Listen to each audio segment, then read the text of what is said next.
गन्ने का रस तो आप पीते होंगे और आपको इस्लामाबाद में, पिंडी में, मुख्तलिफ़ जगहों पे ये देखने को मिलता होगा। लेकिन आज हमारे साथ भी आप गन्ने का जूस देखें और पिएँ और एंजॉय करें कि ये किस तरह तैयार हो रहा है और कैसे तैयार हो रहा है, और इसके लिए क्या लवाज़मात जो हैं वो पूरे किए जा रहे हैं। और सेहत के लिए ये बड़ा ही मुफीद और बड़ा ज़बरदस्त होता है।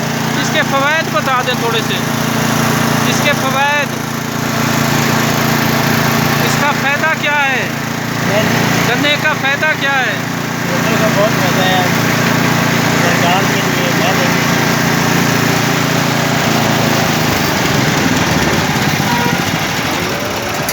अब आवाज़ नहीं आ रही थी, आप बता दें। आप लाइव जा रहे हैं।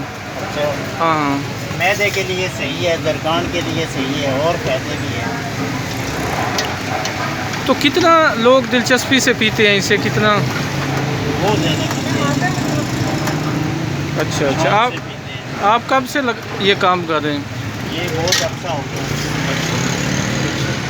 तो ये मेरे लिए उन्होंने तैयार भी किया है और मैंने इन्हें ऑर्डर किया था कि मुझे एक बना के दें, तो ये फिर मैं पीने लगा हूँ। और आप फ़िलहाल जो है यहाँ इनकी बातचीत सुने। आप गन्ने के हवाले से थोड़ा बताते रहें, कुछ थोड़ा मज़ीद जो है।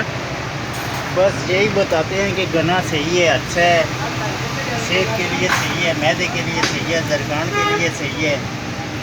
आपका रिज़्क रोटी अच्छा चल जाता है इससे? बस गुजारा होता है। अच्छा अच्छा अच्छा। बस अल्लाह ने शुक्र है कि थोड़ा बताया है, लेकिन गुजारा चल जाता है। अच्छा अच्छा अच्छा अच्छा। ये मशीन आप देख सकते हैं और ये गन्ने का रस और ये सारा कुछ, और ये बड़ा खूबसूरत मंज़र है, खूबसूरत वो है। तो ये आपने एंजॉय किया और आप इसे देखें। और मैं जो है अब जो जूस है उसको एंजॉय कर लूँ। तो आप हमारे चैनल को भी सब्सक्राइब करें, हमारी हौसला अफजाई करें और हमारे साथ साथ रहा करें। तो राब्ते अच्छे होते हैं, राब्ते टूटने नहीं चाहिए। अल्लाह हाफ़िज़।